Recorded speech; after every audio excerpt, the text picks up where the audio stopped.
He says, watch this. Somebody say reasonable service. Let them be a living and holy sacrifice, the kind he will find what? Acceptable. And then he says, this is truly the way to worship him. Now, remember, worship is not what they keep telling you in church. Lift your hands. We're going to sing a worship song. Give myself away. Give myself. You're like, we're worshiping him. No, worship, if you use the law of first mention, they teach you this in seminary school. If you want to know the true definition of a word, you go back to the first time in Scripture it was mentioned. And in Genesis 22:5, you see Abraham telling the people, y'all stay here while me and the lad go yonder to worship. He actually said, y'all stay here with the asses. While we go yonder to worship, we're getting ready to go to Mount Moriah, and I'm going to worship God. I'm going to do something. He asked me to kill him. I'm going to kill him as a sacrifice. Worship is doing the will of God. That's how it's defined. I'm going to do what he told me to do.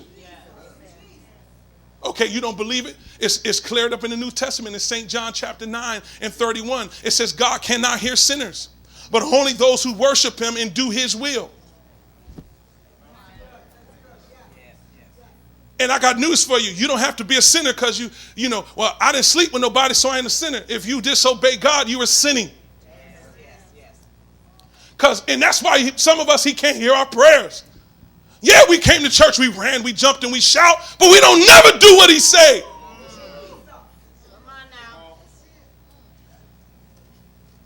Are you here? He said it's a reasonable service or spiritual service of worship, because the word reasonable or the word service, in the passage in the King James is latra in the Greek, and it means literally to do his will. So guess what? Your worship is not just your church attendance, but in your total commitment to God. Church attendance without total commitment becomes sacrilege. Are you here? It becomes unauthentic worship. It becomes strange fire to God. Are you here? God can't show you his calling for you if you do not authentically worship him.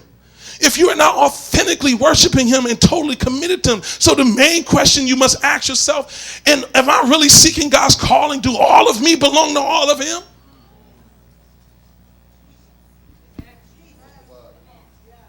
See, point number 3, God must own all of you, and the world must own none of you.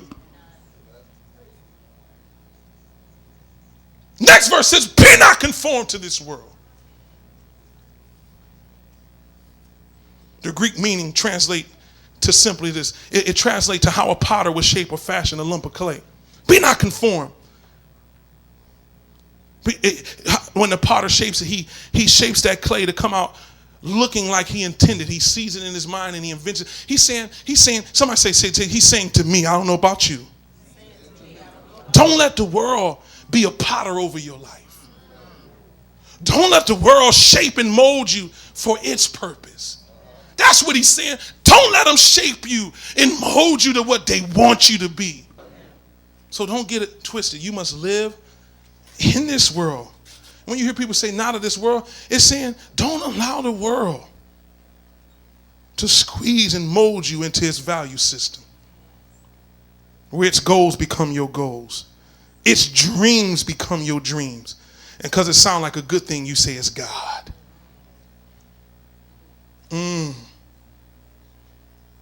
Because the kingdom you are being called to is totally opposite than the kingdom you're being called from.